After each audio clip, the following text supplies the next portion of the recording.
2023 के लिए जो रिवीजन क्लासेस शुरू हुई हैं उसमें 4 क्लासेस हो चुकी हैं, मतलब डे 4 तक हो चुका है। और आज का केमिस्ट्री का क्विक रिवीजन जो है, क्विक रिवीजन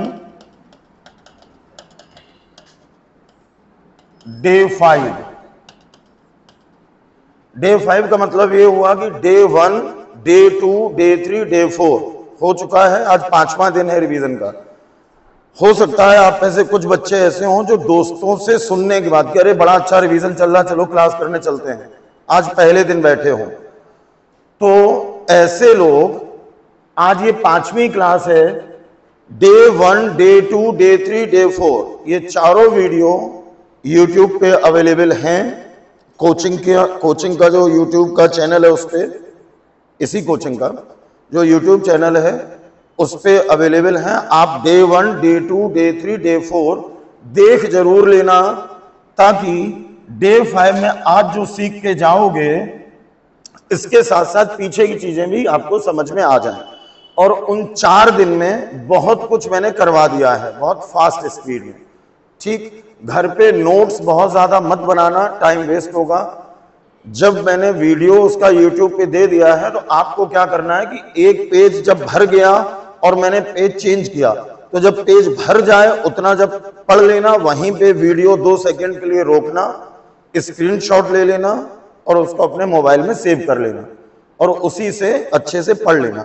अगर आपको लगता है कि आप नोट्स बना सकते हो, उतना टाइम है, तो आप नोट्स कॉपी पे बना लेना, कोई उसमें बुराई नहीं। लेकिन जल्दी हो जाए उसके लिए मैंने बोला स्क्रीनशॉट। तो पी ब्लॉक में हम लोग बहुत कुछ पढ़ चुके हैं। अब बच्चों हमें पढ़नी है जनरल प्रॉपर्टीज ऑफ एलिमेंट्स। जैसे कि ग्रुप में ऊपर से नीचे जाने पे मान लो boron, aluminium, gallium, indium, thallium दिए हैं, या carbon, silicon, germanium, tin lead दिए हैं, nitrogen, phosphorus, arsenic, antimony, bismuth, ये सब दिए हैं। तो आप उनकी जनरल प्रॉपर्टीज, जैसे कि साइज उनका कैसे बढ़ेगा या घटेगा, आयनाइजेशन एनर्जी कैसे बढ़ेगी या घटेगी, या इलेक्ट्रोनेगेटिविटी या इलेक्ट्रॉन एफिनिटी, मेन 4 हैं जिन पे क्वेश्चन आते हैं। कौन कौन से? या तो एटॉमिक साइज पे क्वेश्चन आएगा, या आयनिक साइज पे क्वेश्चन आएगा, या आयनाइजेशन एनर्जी पे क्वेश्चन आएगा, या फिर इलेक्ट्रॉन गेन एंथैल्पी पे आएगा, या एक 5वां और है इलेक्ट्रोनेगेटिविटी पे क्वेश्चन आएगा। तो ये 5 चीजें आपको पढ़नी है हर ग्रुप में। तो उसके लिए मैं आपको कॉन्सेप्ट बताए दे रहा हूं, ताकि आपको रटने की जरूरत ना पड़े। जब कॉन्सेप्ट आपके पास होगा तो रटने की जरूरत नहीं पड़ेगी, कॉन्सेप्ट के अकॉर्डिंग आप लोग आंसर निकाल सकते हो। थोड़ी बात इन लोग से भी कर लूं जो वीडियो में केवल देख रहे हैं। भैया आप लोग जो केवल मुझे YouTube पे देख रहे हो, आप लोग को बता दूं, मेरा नाम है आशुतोष दुबे, केमिस्ट्री पढ़ाता हूं। अगर आप मुझसे ऑफलाइन पढ़ना चाहते हैं, कोचिंग में आके आप ऑफिस में बात करिए, फीस जमा करिए, एडमिशन लीजिए और पढ़ाई करिए। केवल नीट 2023 के लिए पढ़ना है तो क्लासेस अभी फ्री चल रही हैं। आप नीट 2023 के लिए रिवीजन क्लासेस अटेंड कर सकते हैं। शाम को ठीक 5 बजे से केमिस्ट्री का रिवीजन शुरू हो जाता है। तो मेरा नाम आशुतोष दुबे। बाकी अगर पहले की वीडियोस देखे हैं तो पता होगा, अच्छा टीचर हूं, अच्छा पढ़ाता हूं। चलो ठीक है भाई। अरे थोड़ी तारीफ करनी भी जरूरी होती भाई अपनी। तुम्हें पता है दुनिया में सबसे अच्छी चीज होती है सेल्फ मोटिवेशन। आप लोग क्या करते होंगे, आप लोग जब बहुत डिप्रेशन में होते होंगे या टेंशन में होते होंगे तो ढूंढते होंगे मोटिवेशनल वीडियो YouTube पे, और फिर जिसमें थंबनेल ऐसा लगा देखते होंगे ये वीडियो आपके अंदर आग लगा देगा, बस उसी पे क्लिक करके फिर सुनते होंगे। अरे भैया बाहर की दुनिया में मोटिवेशन मत ढूंढो। जो YouTube पे आपको मोटिवेशन दे रहे हैं वो पैसा कमा रहे हैं, उनका यही काम है। जो यूट्यूबर्स हैं वो बढ़िया बढ़िया ऐसे ही वीडियो डाल के वो केवल पैसा कमा रहे हैं, तुम अपना टाइम वेस्ट कर रहे हो। आपको पता है YouTube से लोग 100 करोड़ रुपए कमा रहे हैं साल भर में। फर्जी में नहीं बोल रहा हूं, सही में बोल रहा हूं। तो बाहर की दुनिया में मोटिवेशन मत ढूंढो। जब भी आपको मोटिवेशन की जरूरत हो, खुद अपने आप को ही 2 इंसान बना लिया करो। एक वो जो आपको दिख रहा है और एक वो जो आपके अंदर कहीं बैठा है जो आपको दिख नहीं रहा है।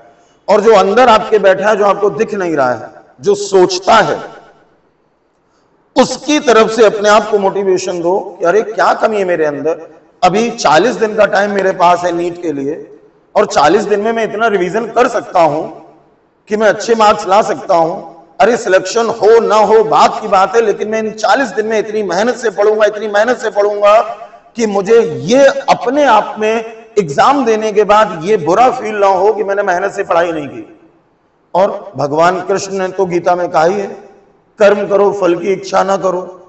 आप कर्म केवल करो, अपना कर्म ये सोच लो कि मुझे फिजिक्स केमिस्ट्री बायो की एनसीईआरटी में जितना दिया है वो पूरा तैयार करना है, सिलेक्शन हो चाहे ना हो। और भैया अगर ये ठान लिया कि मुझे एनसीईआरटी पूरी तैयार करनी है फिजिक्स केमिस्ट्री बायो की, तो जब एनसीईआरटी तैयार हो गई तो सिलेक्शन तो अपने आप आपका हो जाएगा। तो सिलेक्शन की चिंता नहीं करो, सिलेबस जो है उसकी चिंता करो। ठीक है, हम लोग शुरू करते हैं। तो आज हम लोग पढ़ेंगे बच्चों जनरल प्रॉपर्टीज ऑफ एलिमेंट्स। अब मैं बहुत दिमाग लगा के आज की क्लास लेने वाला हूं। आज की क्लास में मैं आपके 3 यूनिट्स एनसीईआरटी की खत्म करूंगा। कैसे? एक यूनिट खत्म करूंगा periodic table and periodic properties, एक खत्म करूंगा 11th वाला द पी ब्लॉक एलिमेंट, और एक खत्म करूंगा 12th वाला द पी ब्लॉक एलिमेंट। ठीक, जनरल प्रॉपर्टीज होती क्या है? जनरल प्रॉपर्टीज यही होती हैं, atomic size, ionic size, atomic volume, electronegativity, ionisation energy, electron affinity, और उसी को इलेक्ट्रॉन गेन एंथैल्पी बोलते हैं। तो इनके मैं आपको कॉन्सेप्ट बताए दे रहा हूं, और जिस जिस ग्रुप में एक्सेप्शन होता है वो एक्सेप्शन बताए दे रहा हूं, उससे बाहर कोई क्वेश्चन नीट में आएगा नहीं। तो जनरल प्रॉपर्टीज ऑफ एलिमेंट्स में बच्चों सबसे पहली प्रॉपर्टी जो हम लोग पढ़ेंगे वो पढ़ेंगे एटॉमिक साइज। और आज की क्लास में आपको नोट्स बनाने पड़ेंगे। आज की क्लास में नोट्स बनाने पड़ेंगे, तो सब लोग कॉपी खोलो, पेन खोलो और लिखना शुरू करो। जब नोट्स बनाते हो आज की क्लास पढ़ोगे तभी आपको पूरी बातें समझ में आएंगी। ठीक, तो सबसे पहले तो आप एक हेडिंग लिखो एटॉमिक साइज। देखो पहले जरा इसका कॉन्सेप्ट समझते हैं और उसके बाद मैं क्वेश्चंस करवाऊंगा, और वो क्वेश्चंस आपको कॉपी पे सॉल्व करके मुझे आंसर्स भी बताने हैं।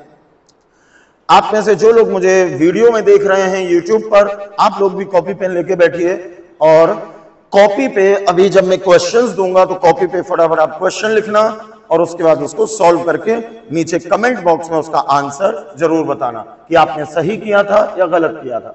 तो एटॉमिक साइज बच्चों, एटॉमिक साइज का मतलब हमें पता करना है कौन छोटा है कौन बड़ा है। इसके लिए 2 छोटे छोटे कॉन्सेप्ट याद रखने हैं। पहला कॉन्सेप्ट जो आपको ध्यान रखना है वो ये है, नंबर 1, एटॉमिक साइज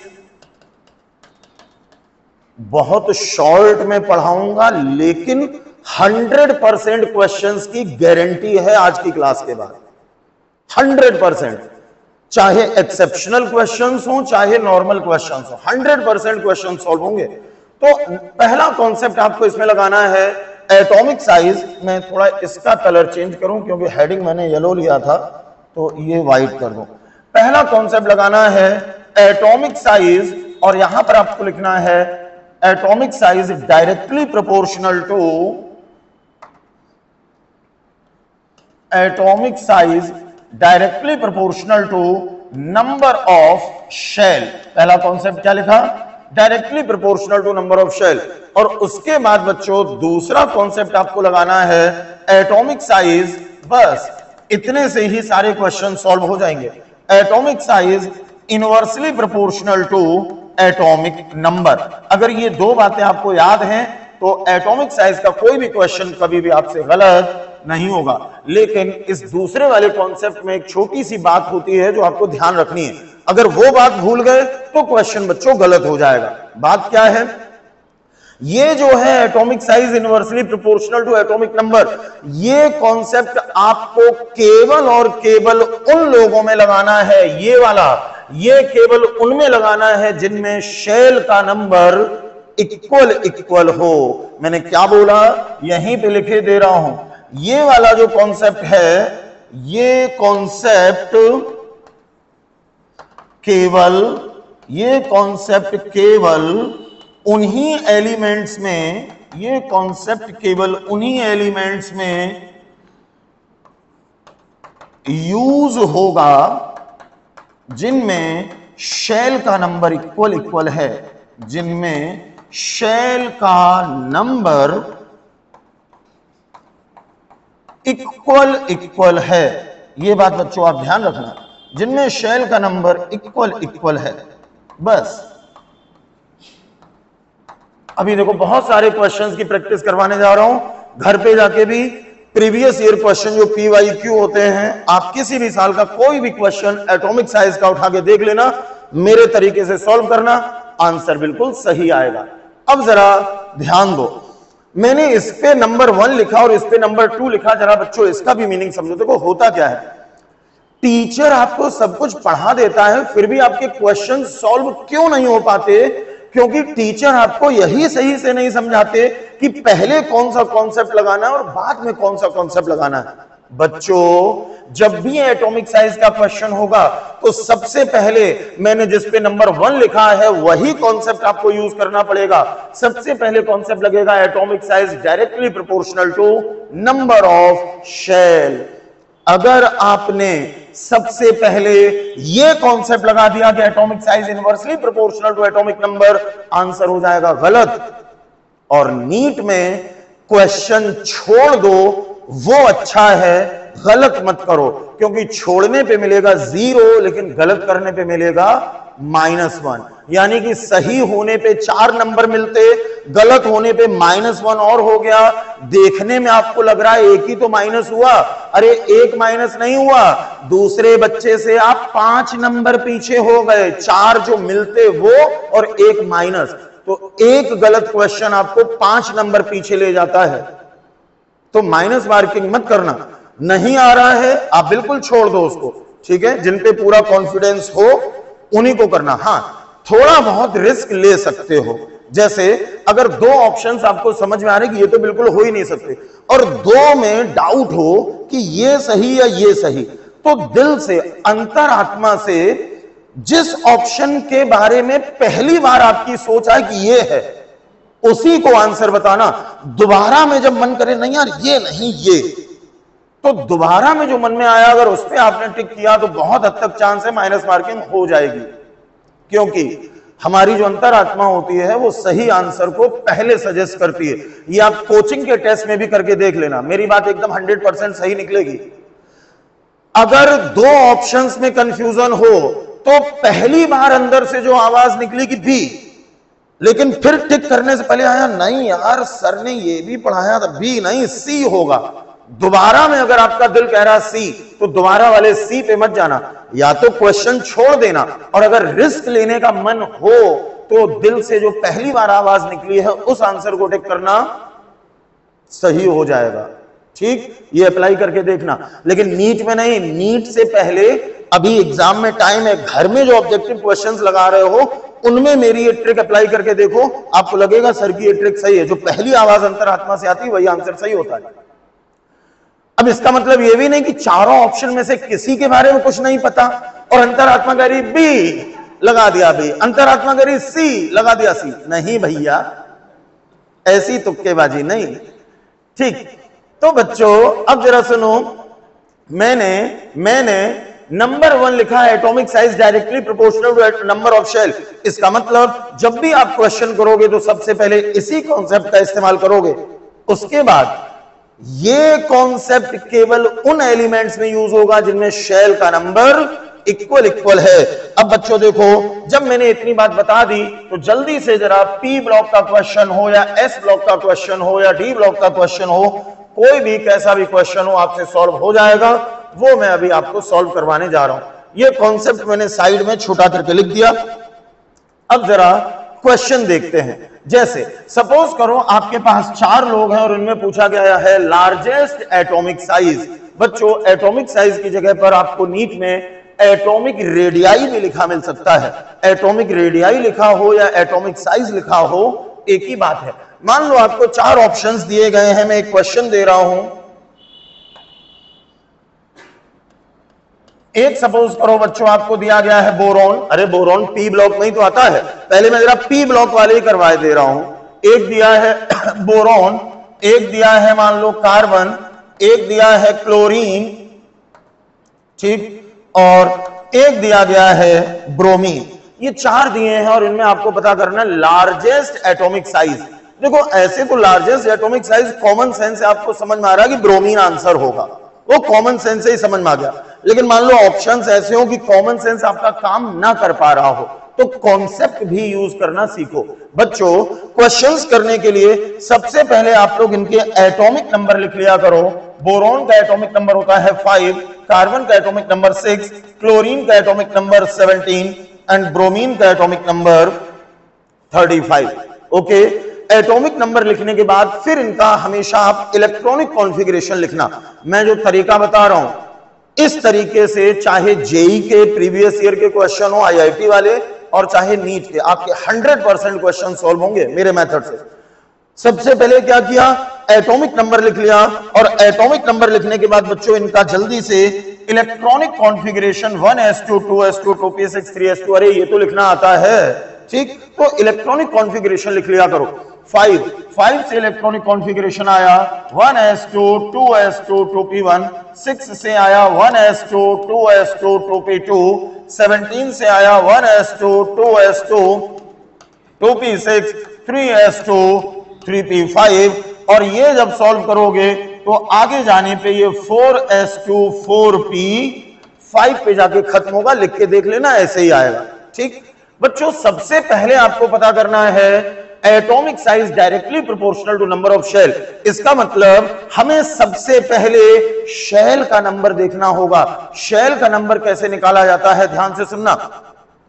जो ये इलेक्ट्रॉनिक कॉन्फ़िगरेशन लिखा होता है, इस इलेक्ट्रॉनिक कॉन्फ़िगरेशन में एसपीडीएफ से पहले जो नंबर लिखे होते हैं, इन नंबर्स में जो नंबर सबसे बड़ा होता है वही नंबर शेल का नंबर होता है। सबसे बड़ा नंबर होता है शेल का नंबर। इसमें देखो 1 2 2, या तो 1 है या 2 है। 1 एंड 2 में कौन बड़ा है, 2। इसका मतलब जो बोरॉन है इसके पास हमने आगे लिख दिए होते हैं 2 शेल। बात समझ में आ गई सबको? जरा इसमें चेक करो मैंने कहा एसपीडीएफ से पहले जो नंबर लिखे हैं वो देखने हैं, एसपीडीएफ के ऊपर जो लिखे हैं वो नहीं देखने हैं। इसमें चेक करो 1 2 2, या तो 1 है या 2 है। 1 एंड 2 में बड़ा कौन है, 2 बड़ा है, तो इसके पास हमने लिख दिए कितने, 2 शेल। इसके बाद बच्चों जरा इसमें देखो 1 2 2 3 3, या तो 1 है या 2 है या 3 है। 1 2 3 में सबसे बड़ा नंबर कौन, 3। तो हमें पता चल गया इसके पास होते हैं 3 शेल। अरे शेल निकालना सीख गए। इसके बाद जरा इसमें देखो सबसे बड़ा नंबर क्या आ रहा है, 4। तो इसके पास बच्चों हो गए 4 शेल। यहां तक कोई दिक्कत, कोई दिक्कत नहीं। मान लो इनमें इंक्रीजिंग डिक्रीजिंग ऑर्डर ही पूछा जाता, चारों में कह देते डिक्रीजिंग ऑर्डर ऑफ साइज लिखो। इंक्रीजिंग डिक्रीजिंग ऑर्डर भी तो पूछे जाते हैं। तो सबसे पहला कॉन्सेप्ट लगेगा, अब बच्चों बहुत ज्यादा ध्यान देना, atomic size directly proportional to number of shell. अब हमें बच्चों इनका साइज पता करना है, तो मैंने लिख दिया साइज। सबसे पहले नंबर 1 कॉन्सेप्ट लगाना है, directly proportional to number of shell का मतलब जिसमें शेल का नंबर ज्यादा उसका साइज भी होगा ज्यादा। सबसे ज्यादा शेल है 4, किसमें है, ब्रोमीन में, तो सबसे बड़ा साइज हो गया ब्रोमीन का। उससे कम साइज होगा 3 शेल वाले क्लोरीन का, उससे कम साइज होगा 2 शेल वाले बोरोन एंड कार्बन का। इनको मैंने अभी कॉमा लगा के लिख दिया ताकि कॉन्सेप्ट आपको पूरा समझ में आ जाए। जरा ध्यान से देखो, 4 शेल वाला ब्रोमीन सबसे बड़ा, 3 शेल वाला क्लोरीन उससे छोटा, जबकि 2 शेल वाले बोरोन एंड कार्बन हो गए सबसे छोटे। यहां तक कोई दिक्कत तो नहीं बच्चों? कॉन्सेप्ट नंबर 1 कंप्लीट हो गया। कॉन्सेप्ट नंबर 1 था atomic size directly proportional to number of shell. तो नंबर ऑफ शेल से ये पता चल गया। फिर एक कॉन्सेप्ट नंबर 2 भी है। ये कॉन्सेप्ट केवल उन्हीं एलिमेंट्स में यूज होगा जिनमें शेल का नंबर इक्वल इक्वल है। जरा चेक करो हमारे इस क्वेश्चन में क्या शेल का नंबर इक्वल इक्वल आया? बिल्कुल आया, इन 2 लोगों में इक्वल इक्वल आया। तो अब इन 2 में कौन छोटा कौन बड़ा? तो उसके लिए इन 2 लोगों में, केवल इनमें, सब में नहीं, केवल उन्हीं एलिमेंट्स में यूज होगा जिनमें शेल का नंबर इक्वल है। तो शेल का नंबर केवल बोरोन एंड कार्बन में इक्वल है, तो एटॉमिक नंबर वाला कॉन्सेप्ट केवल बोरोन एंड कार्बन के बीच में लगेगा। समझ में आ गया? जरा बोरोन एंड कार्बन के बीच में अब बच्चों अकल लगाओ, एकदम दिमाग खोल के बैठना। ये कॉन्सेप्ट था inversely proportional to atomic number. इसका मतलब जिसका एटॉमिक नंबर कम उसका साइज होगा ज्यादा। जरा बोरोन एंड कार्बन में चेक करो किसका एटॉमिक नंबर कम है। बोरोन का 5, कार्बन का 6। जिसका एटॉमिक नंबर कम उसका साइज ज्यादा। बोरोन का एटॉमिक नंबर कम है, इस वजह से जब इन लोगों में आप साइज चेक करोगे तो यहां बोरोन का साइज आएगा ज्यादा, कार्बन का साइज आएगा कम। समझ में आ गया सबको? पूरा देखो ऑर्डर अब हमारे पास आ गया साइज का, पूरा ऑर्डर आया इस तरह से। साइज ये पता चल गया, ब्रोमीन सबसे बड़ा होगा, क्लोरीन उससे छोटा होगा, बोरोन उससे छोटा होगा, कार्बन उससे छोटा होगा। जिस ऑप्शन में इस तरह से लिखा हो उसी को आंसर बता देना। अगर इस क्वेश्चन में ध्यान से सुनो, ऑर्डर पूछा जाए तो ये आंसर हो गया। पूछा जाता लार्जेस्ट साइज किसका है तो ब्रोमीन आंसर बता देते। अगर इसी में पूछा जाता स्मॉलेस्ट साइज किसका है तो कार्बन को हम आंसर बता देते। सब क्लियर है एकदम से? दूसरा एक और क्वेश्चन करवाऊं। मुझे लगता है किसी भी टॉपिक पे अगर 2-2, 3-3 क्वेश्चंस की प्रैक्टिस करा दी जाए तो कॉन्सेप्ट आपको समझ में आ जाएगा, और एक क्वेश्चन से ही कॉन्सेप्ट समझ में आ गया होगा। और वैसे भी यार मैं इतना आसान तरीके से पढ़ा रहा हूं इसको कि आपको एक क्वेश्चन से ही पूरा कॉन्सेप्ट समझ में आ गया होगा। क्या मैं इस क्वेश्चन को अब यहां से हटा सकता हूं भाई? ठीक, जरा दूसरा क्वेश्चन आपको अपनी अकल लगानी है, इसको हटा देता हूं। ओके, अगला क्वेश्चन। मान लो बच्चों 4 ऑप्शन इस तरह से दिए गए थे आपको कि एक दिया गया है आयरन मतलब Fe, एक दिया गया है Na मतलब सोडियम। अब मैं मिक्स दे रहा हूं, पहले मैंने P ब्लॉक के सब लिख दिए, तब मिक्स, D ब्लॉक भी, S ब्लॉक भी, कहीं का भी कोई भी एक ले लिया। मान लो हमने S सल्फर, ये P, देखो ये D ब्लॉक का ले लिया, ये S ब्लॉक का, ये P ब्लॉक का, और एक और ले लेते हैं नाइट्रोजन P ब्लॉक का। इन 4 लोगों में आपको साइज का पूरा ऑर्डर लिखना है। तो मैंने जो कॉन्सेप्ट बताया है, एक बात और, दुबे सर जो कॉन्सेप्ट आपको बताएं, दुबे सर का मतलब मैं जो भी कॉन्सेप्ट मैं बताऊं उस कॉन्सेप्ट को चाहे नीट के क्वेश्चंस हो चाहे जेईई के क्वेश्चंस हो, सब में लगाना।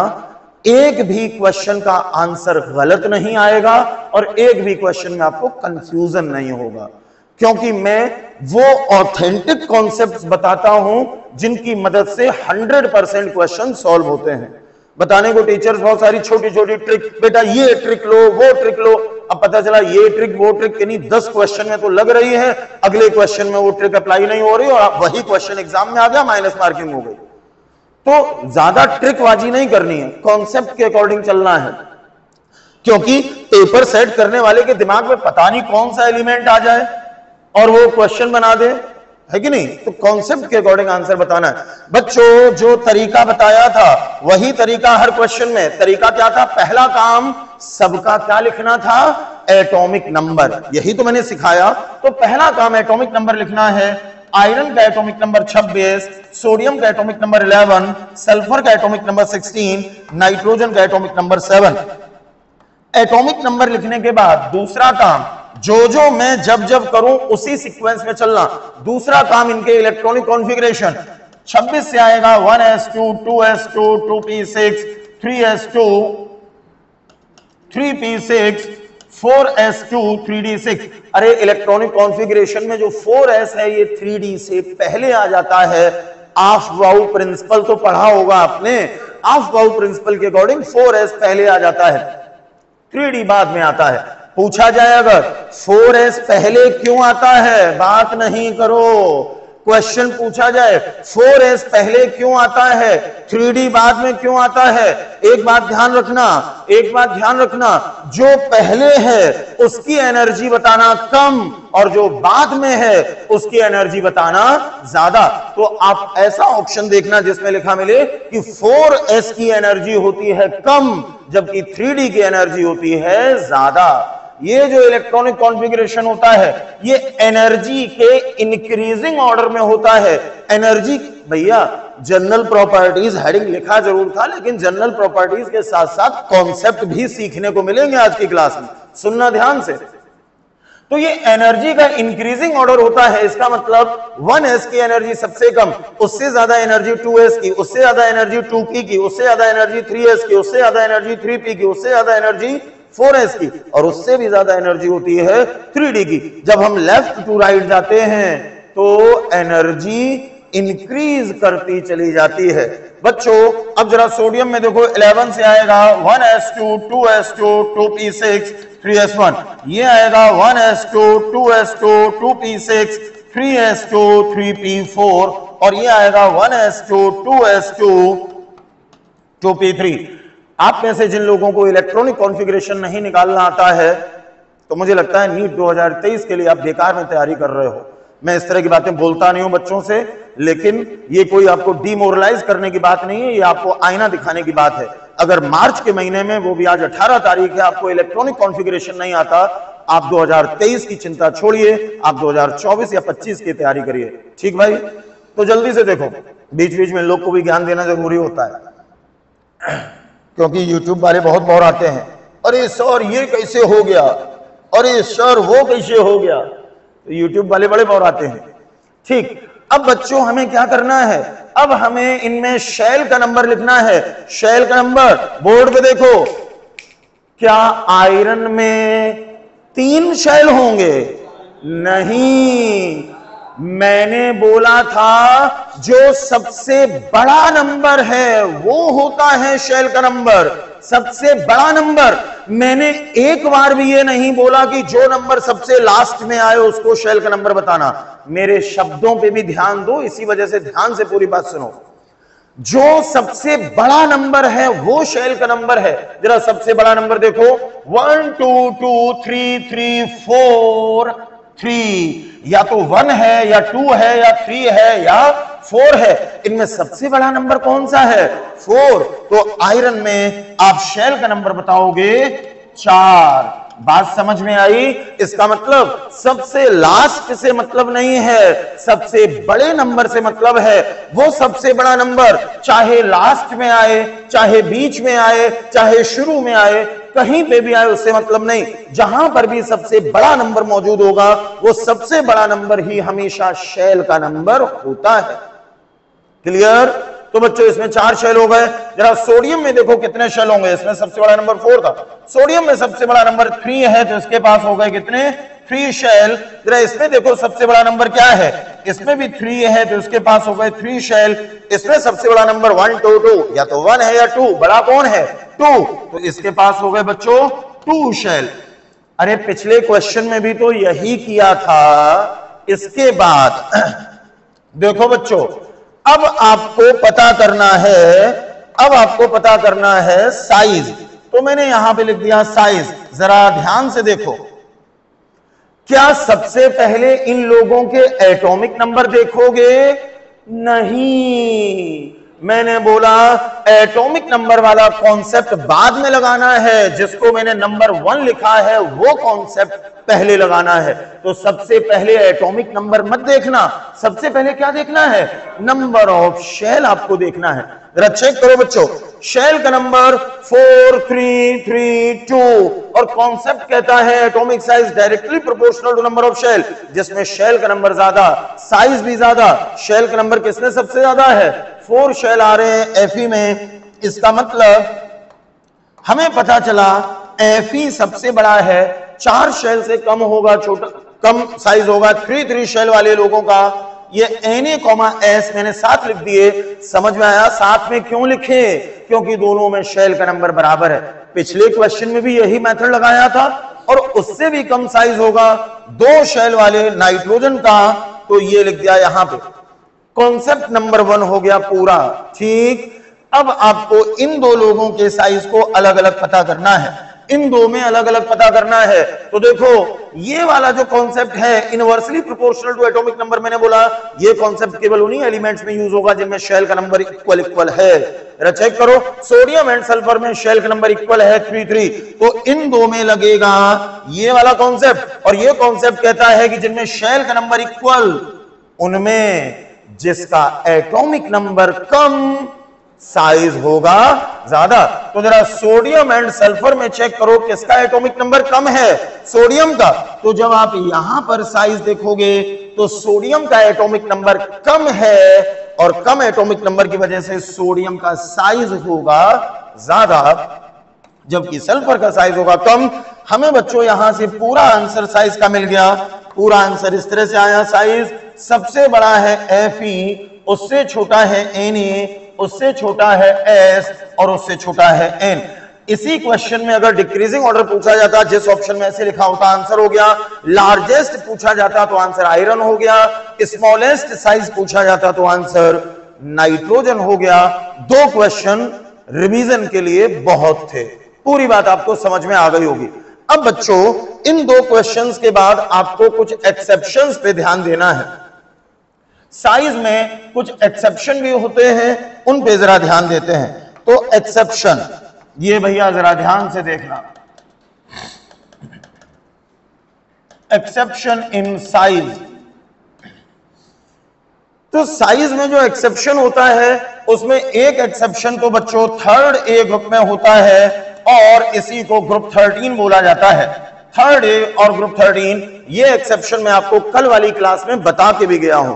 यहां पे क्या होता है, यहां पे थर्ड ए और 13 में, इनमें बच्चों boron, aluminium, gallium, indium and thallium. देखो यहीं पे एक बात ध्यान रखना, नॉर्मली अगर सेम ग्रुप के लोग दिए हों तो ग्रुप में ऊपर से नीचे जाने पर साइज बड़ा होता जाता है, ग्रुप में ऊपर से नीचे जाने पर साइज बड़ा होता जाता है। तो अगर देखोगे टॉप टू बॉटम तो आपको लिखना है साइज इंक्रीजेस, बढ़ता है, केवल ग्रुप 13 में ही नहीं, चाहे ग्रुप 1 हो, 2 हो, 3 हो, 4 हो, कोई भी हो, सारे के सारे ग्रुप्स में टॉप टू बॉटम जाने पर साइज इंक्रीज करता है। लेकिन थर्ड ए ग्रुप में बच्चों एक्सेप्शन है। एक्सेप्शन ये है कि जो गैलियम है इसकी पोजीशन को एल्यूमिनियम के ऊपर पहुंचाना होता है। तो यहां पर साइज हमें पता चल गया, सबसे छोटा होगा बोरोन, उससे ज्यादा होगा गैलियम, उससे ज्यादा होगा एल्यूमिनियम, उससे ज्यादा होगा इंडियम और उससे ज्यादा होगा थेलियम। क्लियर? दूसरा एक्सेप्शन आपको एक डी ब्लॉक में याद रखना है। यह एक्सेप्शन समझ में आ गया और ग्रुप वाली बात समझ में आ गई। किसी भी ग्रुप में ऊपर से नीचे जाने पर साइज बड़ा होता जाता है। इसके बाद बच्चों यहीं पे मैं आपको एक अगली बात बता दे रहा हूं। अगली बात जो है वो डी ब्लॉक में आपको ध्यान रखनी है। मैं ये एक्सेप्शंस बता रहा हूं। अगला एक्सेप्शन देखो, नॉर्मली हम लोग पढ़ते हैं कि पीरियड में लेफ्ट टू राइट जाने पर साइज छोटा होता जाता है। पीरियड में लेफ्ट टू राइट जाने पर साइज छोटा होता जाता है। लेकिन बच्चों एक पीरियड है, पीरियड 4, और इस पीरियड 4 में एक एक्सेप्शन है। एक्सेप्शन ये है कि यहां पर साइज Mn का लगभग बराबर होता है, एक मिनट, इससे पहले मुझे CR भी लिखना था। CR का लगभग बराबर होता है Mn के, लगभग बराबर होता है Fe के, लगभग बराबर होता है, ये बोर्ड कभी कभी मिस कर रहा है, कुछ लिखो तो छूट जाता है लेटर। CO के लगभग बराबर होता है Ni के और लगभग बराबर होता है Cu के। एक ये आपको एक्सेप्शन ध्यान रखना है पीरियड 4 में। पीरियड 4 में chromium, manganese, iron, cobalt, nickel and copper, इनका साइज लगभग होता है बराबर। एक और बच्चों आपको एक्सेप्शन ध्यान रखना है और वो एक्सेप्शन आपको ध्यान रखना है डी ब्लॉक में ही। ये डी ब्लॉक की बात हो रही है, एक्सेप्शन इन डी ब्लॉक, और ये पीरियड की बात हो रही है पीरियड 4 में।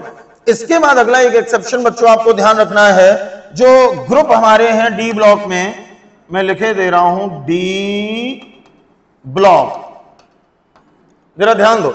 डी ब्लॉक में एक आता है group 3, group 4, group 5, group 6, group 7, group 8, group 9, group 10, group 11 and group 12। मैं जल्दी से एलिमेंट्स भी लिखे दे रहा हूं ताकि आपको पूरी बात समझ में आ जाए। ग्रुप 3 में आते हैं SC, YE, LA, AC, यहां पे आते हैं TIZRHFRF, यहां पे आते हैं VNBTADB, यहां पे आते हैं CRMOWSG, यहां पे आते हैं MNTCREBH, यहां पे आते हैं FERUOSHS, यहां पे आते हैं CORHIRMT, यहां पे आते हैं NIPDPTDS, यहां पे आते हैं कॉपर, सिल्वर, गोल्ड, RG, और यहां पे आते हैं जिंक, कैडमियम, मरकरी, CN। ठीक, तो ये होते हैं पूरे डी ब्लॉक के लोग। अब यहां पे देखो मैंने एक्सेप्शन जो बताया है वो क्या है। यहां पे बच्चों एक्सेप्शन ये है कि ग्रुप 3 छोड़ देना और ग्रुप 12 छोड़ देना, पहला और आखिरी छोड़ देना, बाकी सब में ये जो बीच बीच वाले हैं इनका साइज आपस में इक्वल बता देना। मतलब यहां पे बता देना ZR एंड HF का साइज होता है इक्वल, और ये ZR एंड HF का साइज इक्वल। इस क्वेश्चन से नीट वालों को बहुत ज्यादा प्यार है, बहुत ज्यादा प्यार है। आप अगर प्रीवियस ईयर के क्वेश्चंस कर रहे होंगे तो ये क्वेश्चन बहुत बार मिला होगा कि ZR एंड HF का साइज इक्वल क्यों होता है, ये भी पूछते हैं। और पूछते हैं which of the following have equal size, जिस ऑप्शन में ZR HF लिखे हो उस पर टिक करना होता है।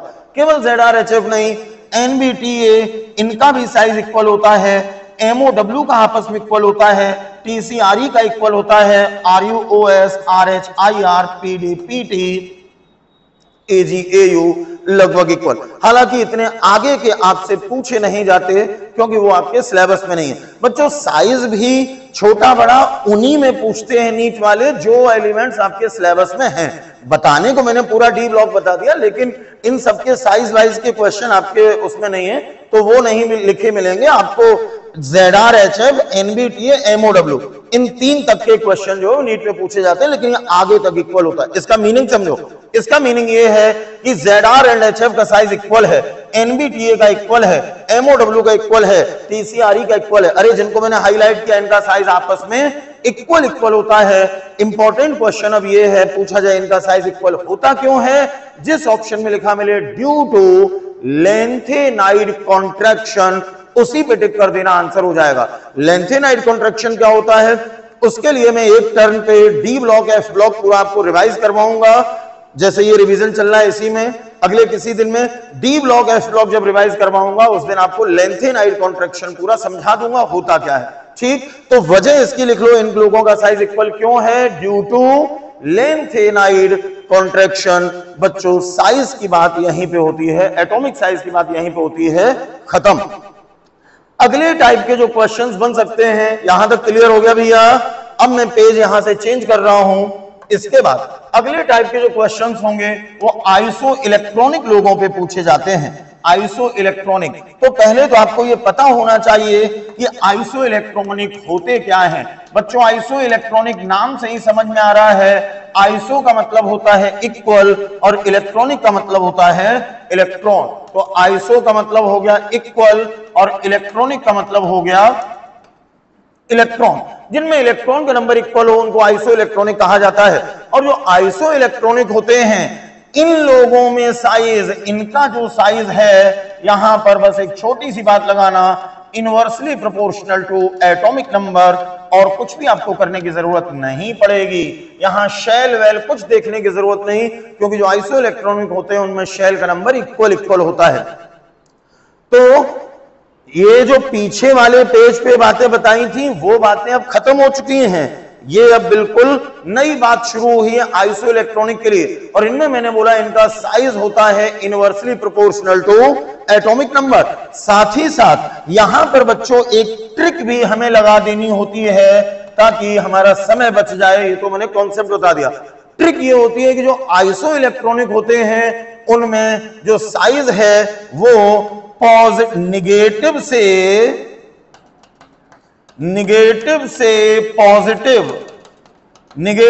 पॉजिटिव की तरफ जाने पर साइज डिक्रीज करता है। ये एक ट्रिक भी आप अप्लाई कर सकते हो। ठीक, size inversely proportional to atomic number, बस इतना कर देना।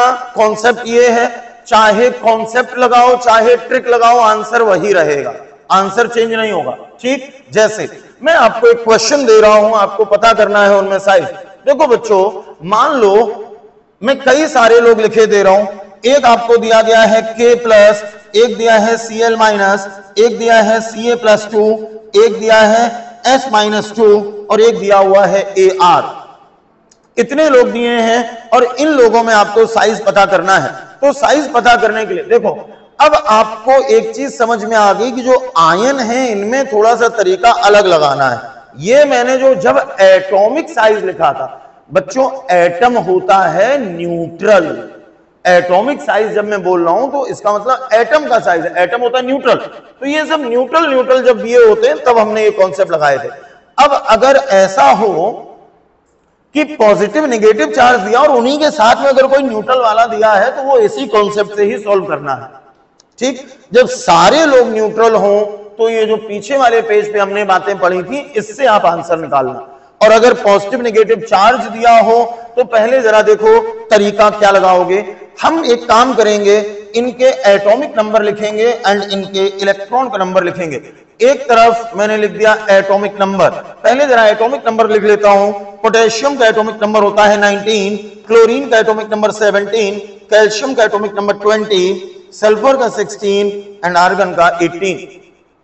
बहुत से बच्चे ये गलती कर सकते हैं, उनको लगेगा यार पोटेशियम 19 होता है, K प्लस है तो एक कम करके लिखो 18। अरे नहीं भैया, निगेटिव या पॉजिटिव चार्ज आने की वजह से एटॉमिक नंबर चेंज नहीं होता है।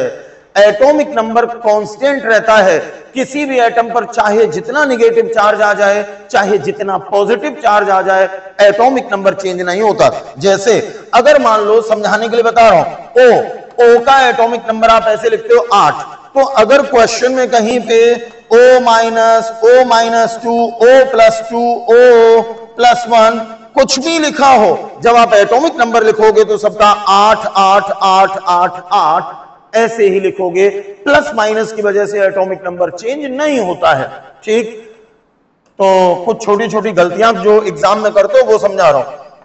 सबसे पहले बच्चों हमने लिख लिया एटॉमिक नंबर। अब एटॉमिक नंबर के बाद फिर हम इनमें लिखेंगे इलेक्ट्रॉन का नंबर। यह काम आपको हर क्वेश्चन में करना पड़ेगा जिसपे चार्ज दिया हो। एक तरफ एटॉमिक नंबर, एक तरफ इलेक्ट्रॉन का नंबर।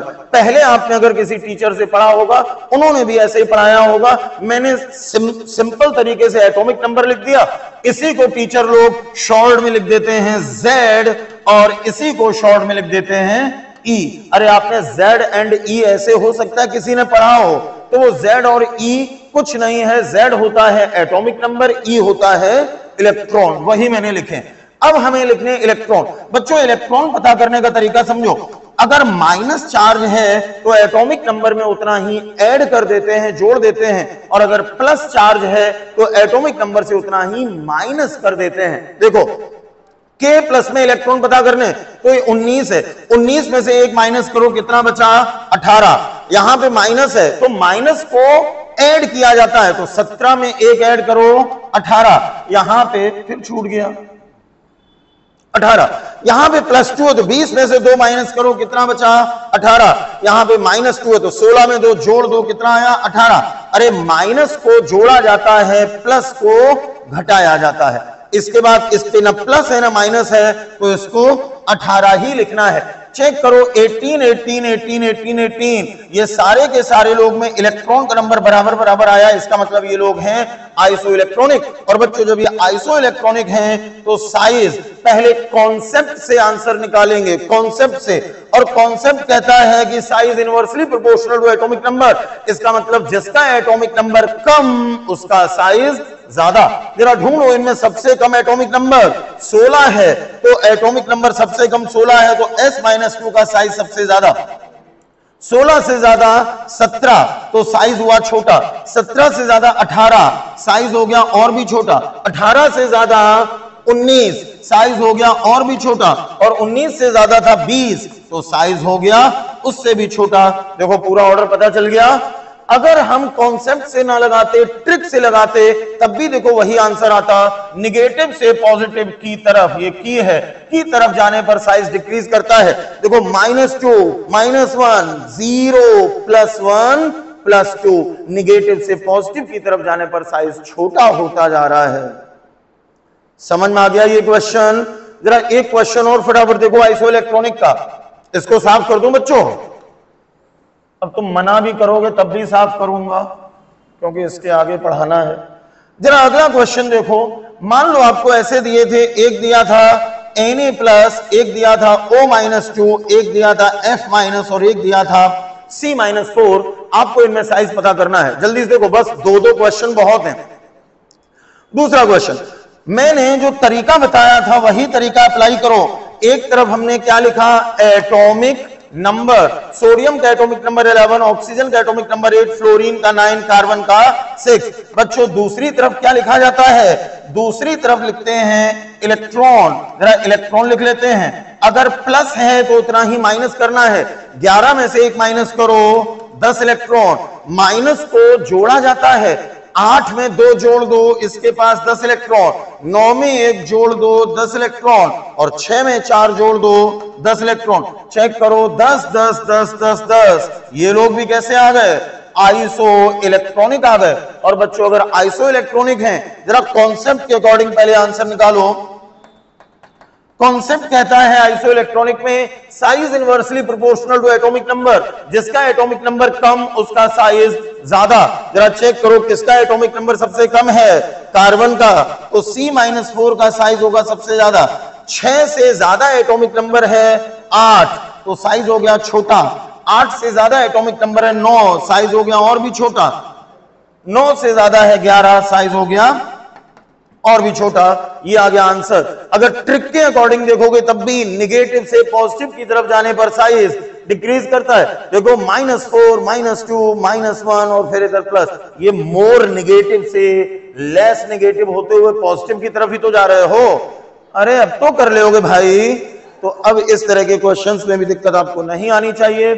अगला क्वेश्चन बच्चों जो आपसे पूछा जा सकता है वो आयनाइजेशन एनर्जी के ऊपर पूछा जा सकता है। अलग अलग एलिमेंट्स दिए होंगे और कहेंगे किसकी आयनाइजेशन एनर्जी ज्यादा है या किसकी आयनाइजेशन एनर्जी कम है। चाहे आप आयनाइजेशन एनर्जी बोलो, चाहे आप आयनाइजेशन एंथैल्पी बोलो, एक ही बात है। शॉर्ट में मैं इसको लिखूंगा IE, मतलब आयनाइजेशन एनर्जी। अब आयनाइजेशन एनर्जी के क्वेश्चंस करने के लिए जरा तरीका समझो। इसका कॉन्सेप्ट क्या है? कॉन्सेप्ट पे ध्यान दो। नंबर 1, पहला काम देखो, जब भी मैं नंबर 1 नंबर 2 लिखूं तो एक बात ध्यान रखना, जिसको मैं नंबर 1 लिखूं वो पहले यूज करना, जिसको मैं नंबर 2 लिखूं उसको बाद में यूज करना। नंबर 1 आपको करना है आयनाइजेशन एनर्जी या आयनाइजेशन एंथैल्पी, कुछ भी बोल सकते हो। ये होता है inversely proportional to number of shell, inversely proportional to number of shell. और उसके बाद बच्चों दूसरा कॉन्सेप्ट लगाना होता है ionisation energy directly proportional to atomic number. अगर आप ध्यान से देखें तो एटॉमिक साइज वाले जो कॉन्सेप्ट होते हैं उनको अगर उल्टा कर दिया जाए तो आयनाइजेशन एनर्जी के कॉन्सेप्ट बन जाते हैं। अभी मैंने एटॉमिक साइज के जो कॉन्सेप्ट बताए थे उन पे जरा ध्यान दो। तो देखो जरा, ये मैंने जो कॉन्सेप्ट बताए थे इसमें पहला था directly proportional to number of shell और दूसरा था inversely proportional to atomic number. इन्हीं कॉन्सेप्ट को केवल पलट दिया है और कुछ नहीं किया है। तो यहां पे हो गया पहला वाला जो डायरेक्टली प्रोपोर्शनल था वो हो गया इनवर्सली प्रोपोर्शनल, और जो इनवर्सली प्रोपोर्शनल था वो हो गया डायरेक्टली प्रोपोर्शनल। समझ गए बच्चों? बातें नहीं करो। जो दूसरा वाला कॉन्सेप्ट है इसमें भी वही बात यूज करनी है। कौन सी? जो मैंने वहां बताई थी। अब दोबारा लिखूंगा नहीं क्योंकि टाइम कम है।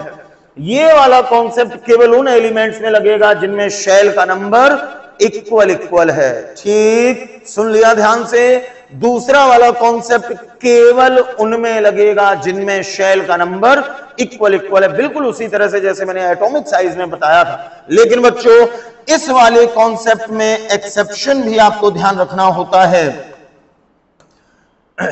इस वाले कॉन्सेप्ट में एक्सेप्शन क्या है?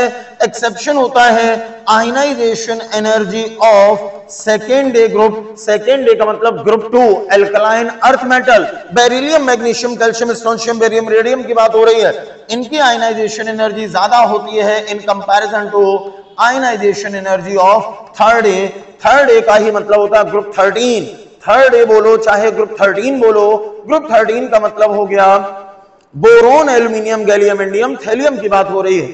ठीक, एक और एक्सेप्शन आपको ध्यान रखना है, दूसरा, ionisation energy of fifth A is more than ionisation energy of six ए।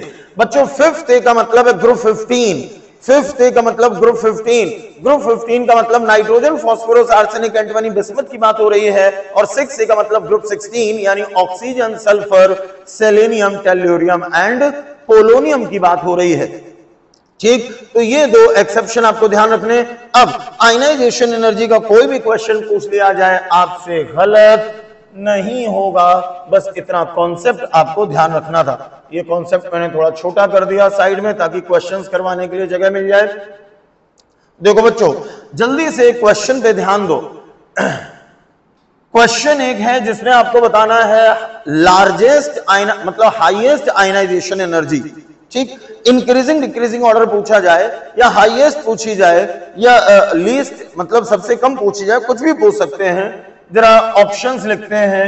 एक मान लो आपको दिया गया है बेरिलियम, एक आपको दिया गया है बोरोन, एक आपको दिया गया है नाइट्रोजन और एक आपको दिया गया है ऑक्सीजन। मैंने पहला ही क्वेश्चन एक्सेप्शन पे ही दे दिया, पहला क्वेश्चन ही एक्सेप्शन पे आपको दे दिया। तो बच्चों जरा सॉल्व करते हैं। तो पहला तरीका था inversely proportional to number of shell. तो नंबर ऑफ शेल पता करने के लिए तो आपको वही तरीका लगाना पड़ेगा जो अभी एटॉमिक साइज में बताया था। तो उसके लिए क्या करोगे? उसके लिए इनके लिखेंगे पहले एटॉमिक नंबर। बेरिलियम का एटॉमिक नंबर 4, बोरोन का एटॉमिक नंबर 5, नाइट्रोजन का एटॉमिक नंबर 7, ऑक्सीजन का एटॉमिक नंबर 8। मैं पहला क्वेश्चन ही एक्सेप्शन पे दे रहा हूं। अब जरा लिखते हैं इनका इलेक्ट्रॉनिक कॉन्फ़िगरेशन। ये आया 1s2 2s2, ये आया 1s2 2s2 2p1, ये आया 1s2 2s2 2p3, ये आया 1s2 2s2 2p4। 4 2 6 2 8। सबसे पहला काम करना है inversely proportional to number of shell. Shell का नंबर देखो, इसमें कितने शेल हैं? पहले वाले में, पहले वाले में है सबसे बड़ा नंबर 2 है, इसका मतलब 2 शेल। दूसरे वाले में भी सबसे बड़ा नंबर 2 है, इसमें भी आगे 2 शेल। अच्छा, एक ऊपर छूट गया, इसमें भी सबसे बड़ा नंबर 2 था तो इसमें भी हो गए 2 शेल, और इसमें भी सबसे बड़ा नंबर 2 है तो इसमें भी हो गए 2 शेल। चारों लोगों में शेल का नंबर है बराबर बराबर। बच्चों जब शेल का नंबर बराबर है इसका मतलब पहला वाला कॉन्सेप्ट यहां पर नहीं लग पाएगा क्योंकि सब में शेल का नंबर बराबर है। तो जिनमें शेल का नंबर इक्वल होता है उनमें लगाते हैं directly proportional to atomic number. तो directly proportional to atomic number, जरा ध्यान देना, पहला क्वेश्चन ही एक्सेप्शन पे। एक बात तो समझ में आ गई कि डायरेक्टली प्रोपोर्शनल एटॉमिक नंबर का मतलब 4 5 के कंपैरिजन में 7 8 एटॉमिक नंबर ज्यादा है, मतलब 7 8 वालों की आयनाइजेशन एनर्जी ज्यादा होगी, 4 5 वालों की आयनाइजेशन एनर्जी कम होगी। अरे बोलो भाई, मैं एक काम कर रहा हूं, अभी मैं जरा कॉन्सेप्ट के अकॉर्डिंग पहले लिख रहा हूं, हालांकि वो गलत आंसर आएगा उसको मैं बाद में सही करूंगा, लेकिन पहले जरा इसी के अकॉर्डिंग चलते हैं। तो जब इसके अकॉर्डिंग चलोगे तो ionisation energy directly proportional to atomic number से, जरा ध्यान से देखना, अभी मैं एक्सेप्शन नहीं लगा रहा हूं, अभी मैं सीधे सीधे लिख रहा हूं। Directly proportional to atomic number से O की ज्यादा आनी चाहिए, N की कम आनी चाहिए, उससे कम आनी चाहिए आयनाइजेशन एनर्जी बोरॉन की, और उससे कम आनी चाहिए बेरिलियम की। अरे यही तो होगा, अभी कॉन्सेप्ट के अकॉर्डिंग बताया है, लेकिन बच्चों ऐसा करने से हो जाएगा गलत। इसलिए गलत हो जाएगा क्योंकि आपको एक्सेप्शन पे भी ध्यान देना है। जरा इन दो लोगों में देखो, ऑक्सीजन आता है 6A में, नाइट्रोजन आता है 5th ए में। तो जब ये 6th ए और 5th ए में है तो एक्सेप्शन है, 6th ए के कंपैरिजन में 5th ए की ज्यादा होती है। तो यहां पर जो सही आंसर होगा वो नाइट्रोजन की ज्यादा ऑक्सीजन की कम, ये होगा सही। अरे समझ पाए?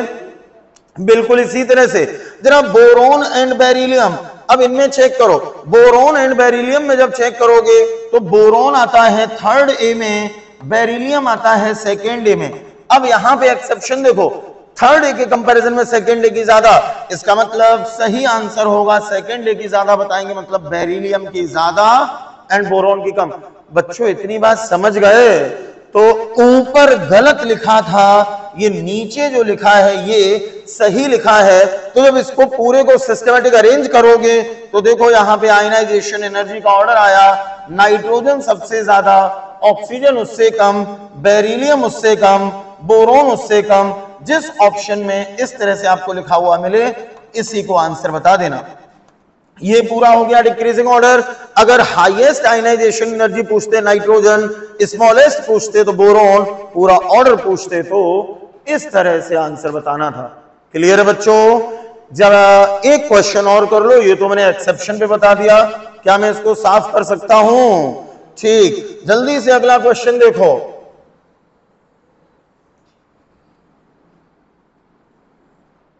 ये हुआ साफ।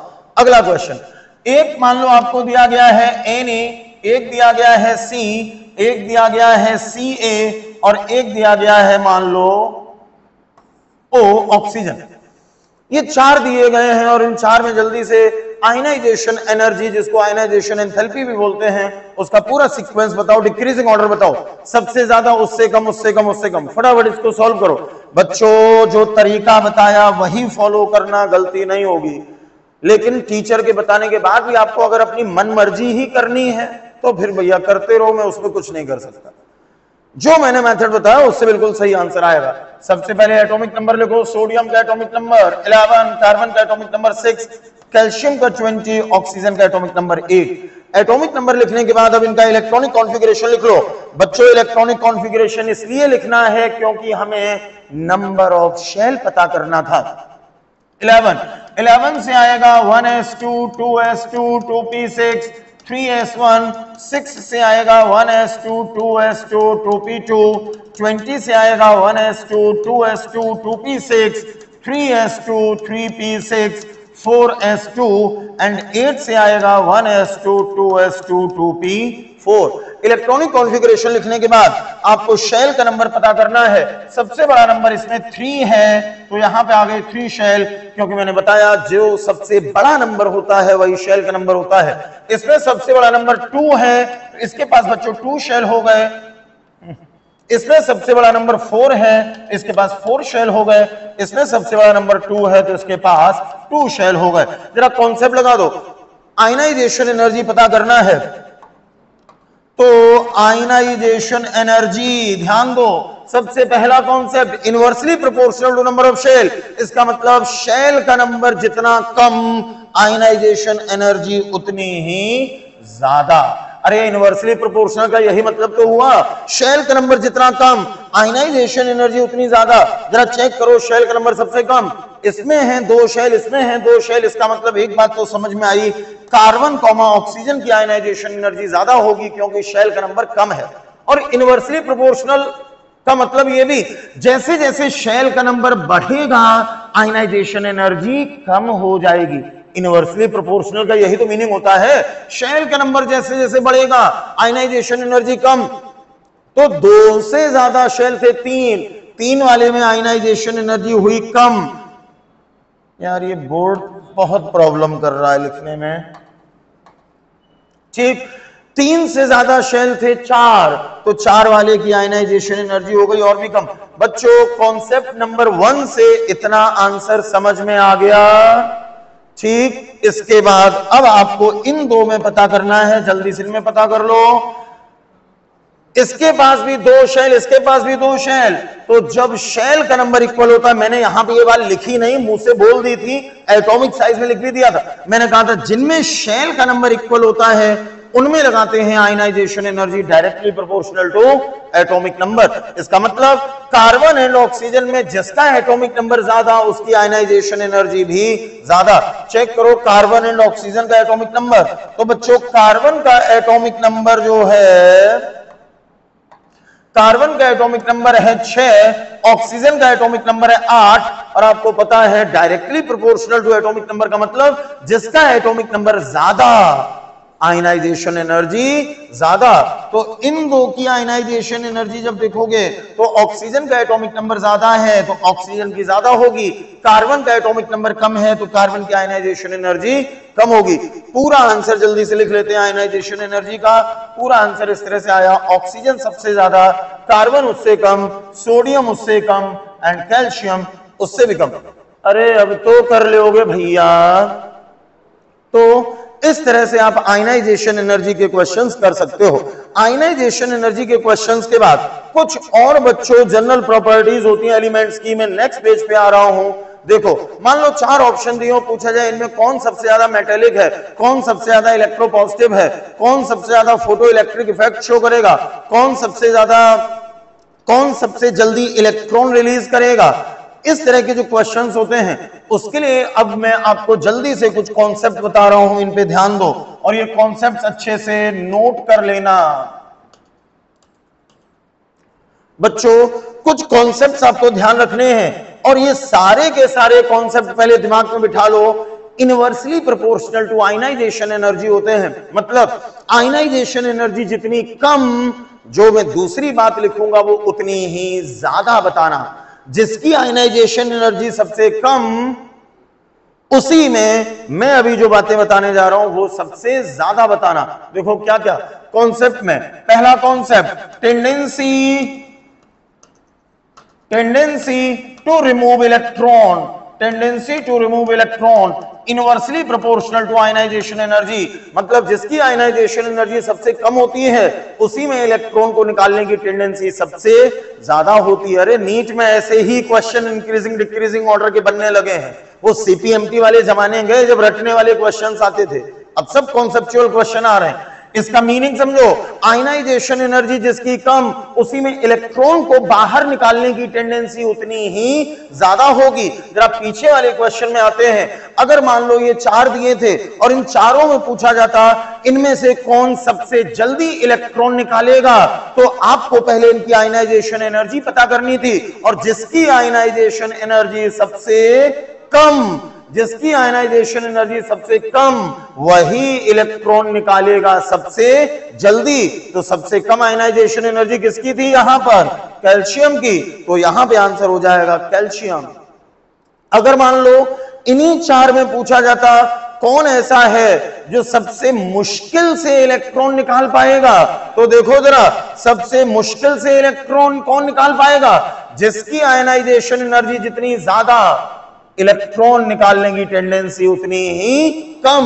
और जब इलेक्ट्रॉन निकालने की टेंडेंसी कम, इसका मतलब वो मुश्किल से निकाल पाएगा। तो इसी क्वेश्चन में पूछते सबसे ज्यादा मुश्किल से कौन निकाल पाएगा, तो जिसकी आयनाइजेशन एनर्जी सबसे ज्यादा, यानी कि इस क्वेश्चन में जो ओ जिस ऑप्शन में लिखा था ओ को आंसर बता देते कि ये सबसे ज्यादा मुश्किल से इलेक्ट्रॉन निकाल पाएगा। समझ में आ गया? अगला कॉन्सेप्ट समझो। ये तो हो गया टेंडेंसी टू रिमूव इलेक्ट्रॉन। दूसरा आपको लिखना है cation formation tendency, cation formation tendency. बच्चों मैं कुछ भी लिखूं आगे inversely proportional to ionisation energy ही आपको याद रखना है। समझ गए? तो cation formation tendency inversely proportional to ionisation energy. Inversely proportional का मीनिंग समझ में आ रहा है? जिसकी आयनाइजेशन एनर्जी सबसे कम, कैटायन फॉर्मेशन टेंडेंसी उतनी ही ज्यादा होगी। जरा बताओ इस वाले क्वेश्चन में किसमें कैटायन फॉर्मेशन टेंडेंसी सबसे ज्यादा होगी? कैल्शियम में। अरे समझ गए? इसके बाद आते हैं अगले पॉइंट पर। तीसरा पॉइंट है इलेक्ट्रोपॉजिटिव नेचर। फटाफट लिखो। अरे इलेक्ट्रोपॉजिटिव नेचर पे भी तो क्वेश्चन होते हैं।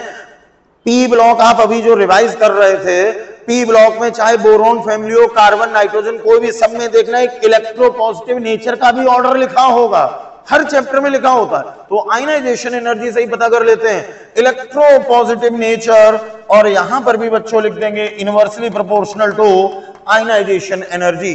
अगला क्वेश्चन आपसे पूछ सकते हैं मेटेलिक नेचर। मेटेलिक नेचर, कौन अच्छी मेटल है कौन खराब मेटल है, inversely proportional to ionisation energy. ये electropositive nature inversely proportional to ionisation energy पे जरा क्वेश्चन बताना।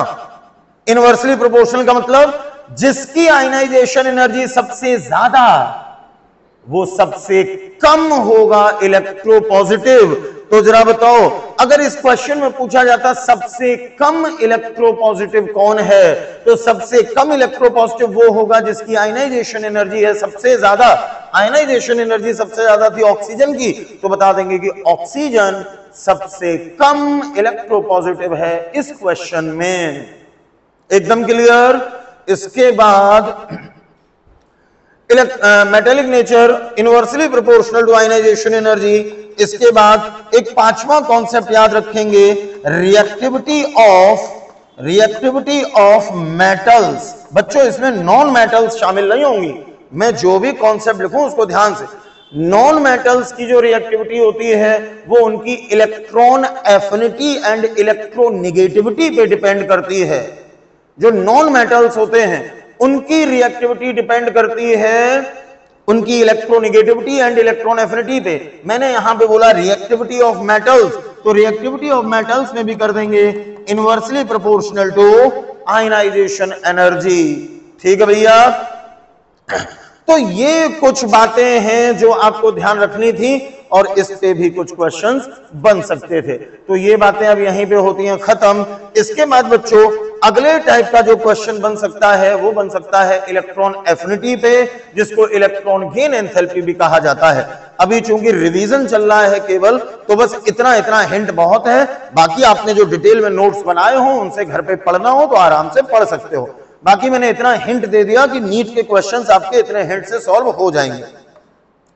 अगला क्वेश्चन जो पूछा जा सकता है बच्चों वो इलेक्ट्रॉन एफिनिटी पे पूछा जा सकता है।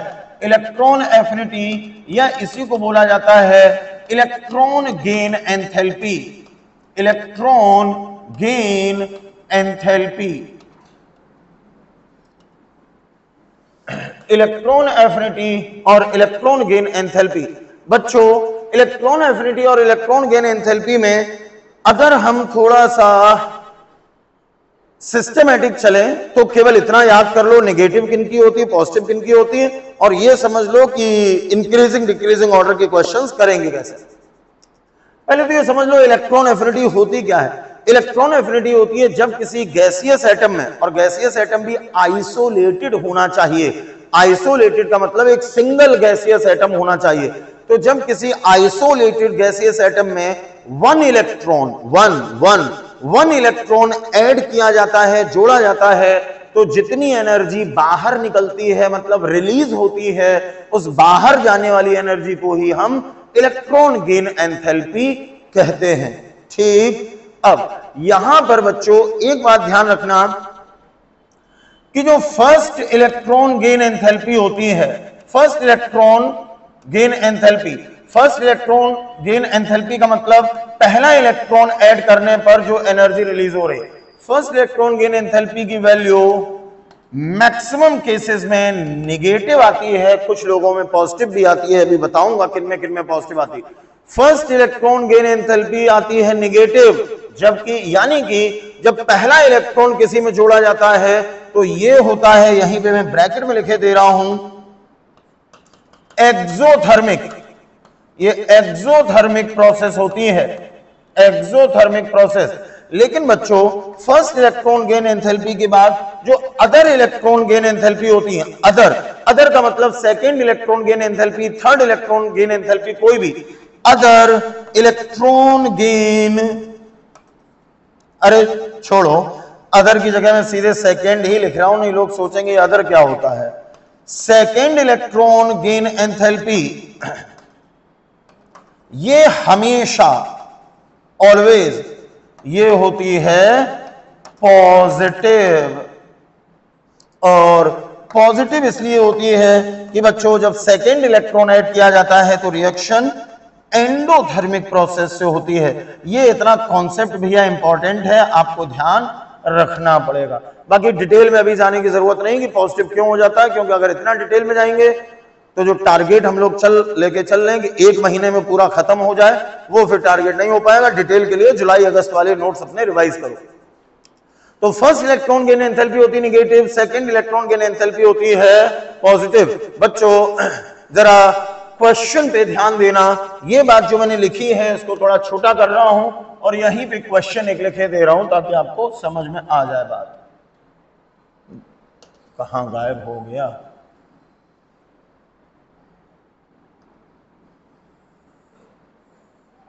ठीक,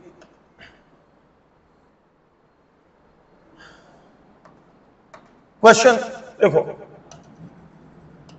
which is endothermic process, endothermic, which is endothermic process. मान लो ऐसे दिया हुआ, ठीक, कुछ ऑप्शंस दिए हुए हैं, ध्यान देना। एंडोथर्मिक पूछा है, पहला था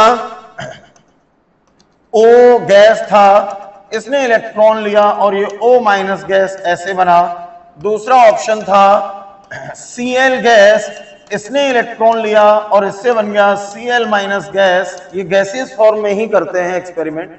इसके बाद तीसरा है O माइनस, इसने इलेक्ट्रॉन लिया और ये बन गया O माइनस 2 गैस, ये भी गैस था। और एक चौथा था, मान लो कुछ भी हम लिख सकते हैं, मान लो लिख दिया all of above. All of above तो आंसर नहीं है। अब आपको पता करना है सही आंसर। तो जरा ध्यान दो, फर्स्ट इलेक्ट्रॉन गेन एंथैल्पी मतलब जब पहला इलेक्ट्रॉन जुड़ता है तो रिएक्शन एक्सोथर्मिक होती है, लेकिन जब दूसरा इलेक्ट्रॉन जुड़ता है तो रिएक्शन एंडोथर्मिक होती है। एंडोथर्मिक पूछा है, थोड़ी अकल लगा के ये ढूंढ लो कौन सा ऑप्शन ऐसा है जिसमें सेकेंड इलेक्ट्रॉन ऐड हो रहा है। देखो ये न्यूट्रल है, तो न्यूट्रल में इलेक्ट्रॉन जुड़ा है, इसका मतलब ये पहला इलेक्ट्रॉन जुड़ रहा है। यहां पर भी न्यूट्रल में इलेक्ट्रॉन जुड़ा मतलब पहला इलेक्ट्रॉन जुड़ रहा है। यहां पे देखो O माइनस में इलेक्ट्रॉन जुड़ा, अकल लगाओ।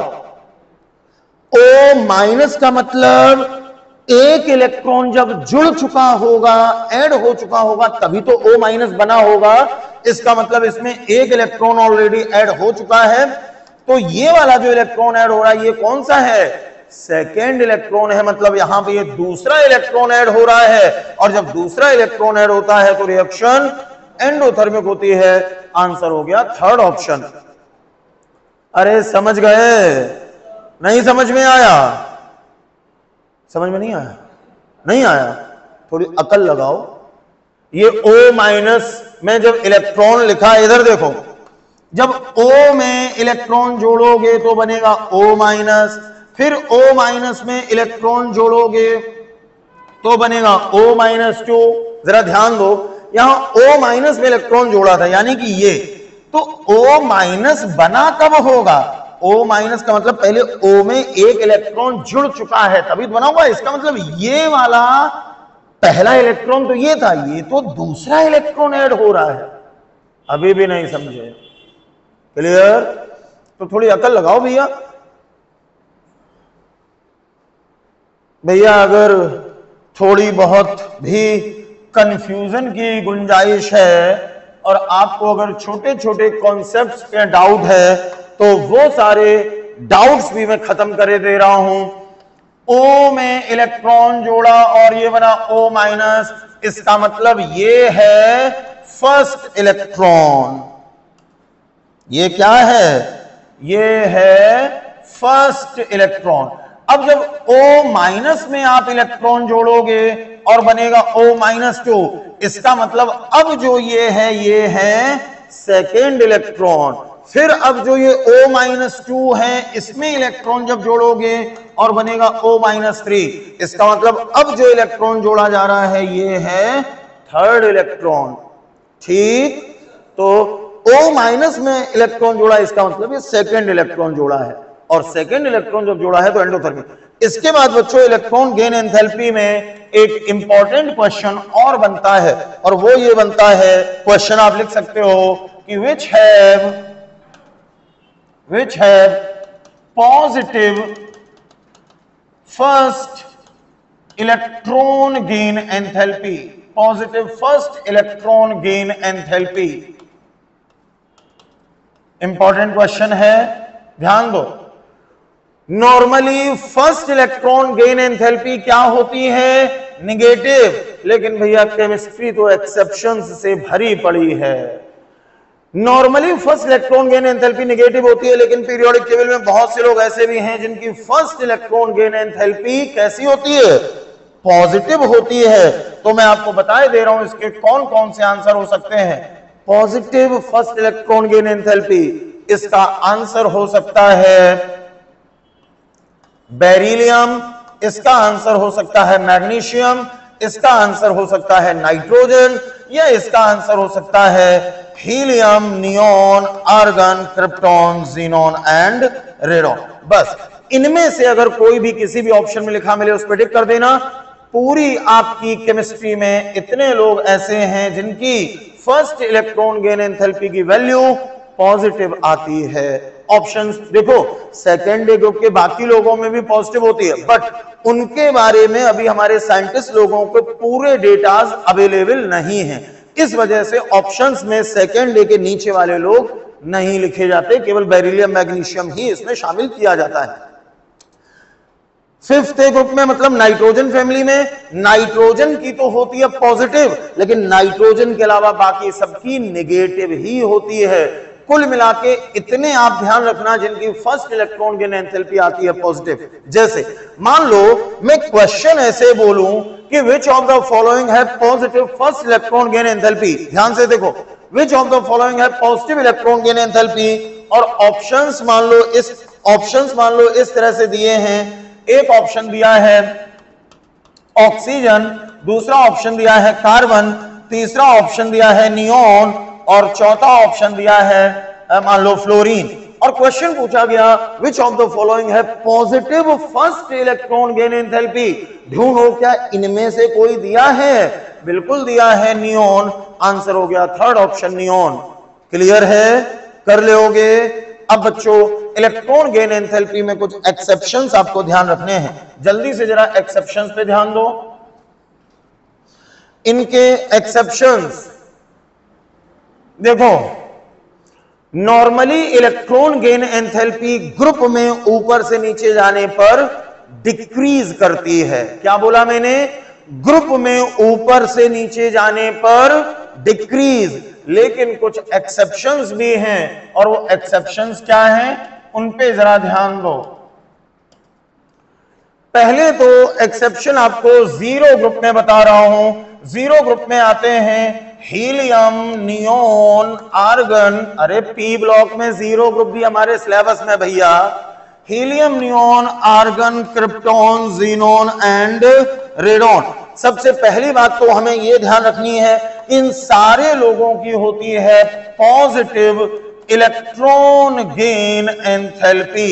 सबकी होती है positive positive positive positive positive positive electron gain enthalpy होती है। ठीक, ऊपर से नीचे जाने पर इलेक्ट्रॉन गेन एंथैल्पी इनकी टॉप टू बॉटम जो पॉजिटिव वैल्यू है वो डिक्रीज करती है, डिक्रीज। लेकिन जो पॉजिटिव वैल्यू है उसमें आप हीलियम की पोजीशन को उठा के सबसे नीचे बताना, इतना आपको ध्यान रखना होगा। मतलब यहां पर जो ऑर्डर बनेगा पॉजिटिव इलेक्ट्रॉन गेन एंथैल्पी इन सबकी होती है, यहां पर जो आंसर बनेगा वो इस तरह से बनेगा, नियोन से कम neon, argon, krypton, xenon, radon, और सबसे नीचे ले जाके फिर लिख देंगे हीलियम। और इन सब की वैल्यू आती है पॉजिटिव में, पॉजिटिव इलेक्ट्रॉन गेन एंथैल्पी इनकी होती है। क्लियर? इसके बाद बच्चों जल्दी से इसको कंप्लीट करो। अगला एक एक्सेप्शन आपको ध्यान रखना होता है, सेवंथ ए ग्रुप, जिसको कि ग्रुप 17 भी कहा जाता है, जिसमें फ्लोरीन, क्लोरीन, ब्रोमीन, आयोडीन आते हैं। तो अगला आपको याद रखना है सेवंथ ए यानी कि हैलोजन। यहां पे fluorine, chlorine, bromine and iodine, इनमें भी बच्चों टॉप टू बॉटम जाने पर जो इलेक्ट्रॉन गेन एंथैल्पी है, इलेक्ट्रॉन गेन एंथैल्पी अभी हेडिंग चल रहा है, इलेक्ट्रॉन गेन एंथैल्पी ऊपर से नीचे जाने पर डिक्रीजेज, लेकिन यहां पर आपको फ्लोरीन को एक्सेप्शन बताना है और फ्लोरीन की पोजीशन को क्लोरीन के नीचे बताना है। बहुत इंपॉर्टेंट क्वेश्चन है ये। जो बच्चे बहुत सीरियसली तैयारी कर रहे हैं वो इस क्वेश्चन से भली भांति परिचित होंगे कि नीट वालों को इस क्वेश्चन से बहुत ज्यादा लगाव है। तो यहां पर 7th ग्रुप हैलोजन में इलेक्ट्रॉन गेन एंथैल्पी का ऑर्डर आया, क्लोरीन सबसे ज्यादा, फ्लोरीन उससे कम। देखो फ्लोरीन यहां पे आ गया, क्लोरीन सबसे ज्यादा, फ्लोरीन उससे कम, ब्रोमीन उससे कम एंड आयोडीन उससे कम। बच्चों अगर पूछें फ्लोरीन यहां पर क्यों आ जाता है, इस एक्सेप्शन की वजह पूछें तो आप बता देना due to very small size, due to very small size and high electron density. इतना आप याद कर लो, अभी अब इसमें और अंदर घुसने की जरूरत नहीं है, क्योंकि अब अंदर घुसने वाला टाइम बचा नहीं, अब केवल रिवीजन वाला टाइम बचा है। तो एक्सेप्शन की वजह थी due to very small size and high electron density. Okay बच्चों 7th ग्रुप यानी कि 17 ग्रुप हैलोजन फैमिली के अलावा एक और एक्सेप्शन होता है ग्रुप 16 में, जिसको 6 से भी हम लोग बोलते हैं। ग्रुप 16 इसका मतलब ऑक्सीजन फैमिली। ये समझ में आ गया एक्सेप्शन। चलो मैं इसको हटा के यहीं पे लिखे दे रहा हूं। इसके बाद इलेक्ट्रॉन गेन एंथैल्पी का एक्सेप्शन आपको 6A ग्रुप यानी कि ग्रुप 16 में भी याद रखना है। और ग्रुप 16 में ऊपर से नीचे आते हैं OS, ACTE एंड PO। यहां पर भी जब आप टॉप टू बॉटम जाओगे तो टॉप टू बॉटम ऊपर से नीचे जाने पर इलेक्ट्रॉन गेन एंथैल्पी डिक्रीज करती जाती है, लेकिन यहां पर ऑक्सीजन की पोजीशन को सबसे नीचे बता देना, तब आपका आंसर सही माना जाएगा। इसका मतलब ग्रुप 16 में इलेक्ट्रॉन गेन एंथैल्पी का आंसर बच्चों इस तरह से आएगा, यहां पर सल्फर की सबसे ज्यादा, उससे कम सेलेनियम, उससे कम टेल्यूरियम, उससे कम पोलोनियम और सबसे कम ऑक्सीजन। ये बच्चों में क्या बता रहा हूं, ये बता रहा हूं electron gain enthalpy, electron gain enthalpy. समझ गए? तो हैलोजन फैमिली में भी एक्सेप्शन था, यहां पर भी एक्सेप्शन है। और अगर पूछा जाए ऑक्सीजन की पोजीशन यहां पे क्यों आ जाती है, यही वाला आपको आंसर बताना है। इसमें भी यही आंसर बताना है कि due to very small size and high electron density in oxygen. जो आंसर फ्लोरीन में आपने बताया था वही आंसर इसमें भी हमें बताना है। ओके इसके बाद एक और एक्सेप्शन है नाइट्रोजन फैमिली में, बस इसको और देख लो फिर छोड़ रहा हूं क्लास। अगला आपको नाइट्रोजन फैमिली में देखना, अगले पेज में बता दे रहा हूं। नाइट्रोजन फैमिली जिसको कि हम बोलते हैं 5th और इसी को हम बोल देते हैं ग्रुप 15। यहां पर आते हैं nitrogen, phosphorus, arsenic, antimony and bismuth. बच्चों जरा ध्यान दो, जो नाइट्रोजन है, नाइट्रोजन की होती है positive electron gain enthalpy, short में मैंने लिख दिया, लेकिन नाइट्रोजन के अलावा बाकी सबकी होती है निगेटिव इलेक्ट्रॉन गेन एंथैल्पी। पहले इतनी बात समझ में आई। अब नाइट्रोजन की पॉजिटिव है तो नाइट्रोजन तो बिल्कुल अलग हो गया, उसको यहां से हटा दो। अब बाकी के जो लोग बचे हैं इनमें जो इलेक्ट्रॉन गेन एंथैल्पी है वो ऊपर से नीचे जाने पर वैसे ग्रुप में डिक्रीज करती है, लेकिन इन लोगों में इंक्रीज करती है। फास्फोरस से ज्यादा आर्सेनिक, उससे ज्यादा एंटीमनी और उससे ज्यादा बिस्मथ। अगर पूछा जाए कि ये इस तरह का एक्सेप्शन क्यों है, जिस ऑप्शन में लिखा मिले, क्योंकि इन लोगों में completely half filled p orbital, peacock वाला completely half filled p orbital होते हैं, इस वजह से ऐसा होता है। बात समझ में आ गई? तो completely half filled p orbital की वजह से ऐसा होता है, वही आप आंसर बता देंगे। तो ये इलेक्ट्रॉन गेन एंथैल्पी के कुछ एक्सेप्शंस थे जो आपको ध्यान रखने थे, बाकी ये दो एक्सेप्शन ज्यादा इंपॉर्टेंट थे। ठीक बच्चों, इसके बाद केवल इलेक्ट्रोनिगेटिविटी बचता है। इलेक्ट्रोनिगेटिविटी में कोई भी तरीका इंक्रीजिंग डिक्रीजिंग ऑर्डर का नहीं होता, उसमें पूरा पॉलिंग स्केल के अकॉर्डिंग हमें इलेक्ट्रोनिगेटिविटी रटनी ही पड़ती है, किसकी ज्यादा किसकी कम। और उसका एक सीक्वेंस इस तरह से लिख लेते हैं, फोंकल ब्रिक्स, FONCL BRICS, फोंकल ब्रिक्स। एक सीक्वेंस आप लोगों को पता भी होगा, ठीक? तो एक फोंकल ब्रिक्स वाला सीक्वेंस आप याद रखो, उससे इलेक्ट्रोनिगेटिविटी के भी क्वेश्चंस हो जाएंगे। आज इतना ही। कल संडे को मेरी क्लास नहीं है, नेक्स्ट क्लास मेरी होगी परसों मंडे को। आज इतना ही, मिलते हैं मंडे को 5 बजे। आप में से भी जो लोग ऑफलाइन करना चाहते हो वो शाम को 5 बजे मंडे को ऑफलाइन क्लास करने आ सकते हैं। ठीक बच्चों, all the best, tata bye bye and love you, bye bye.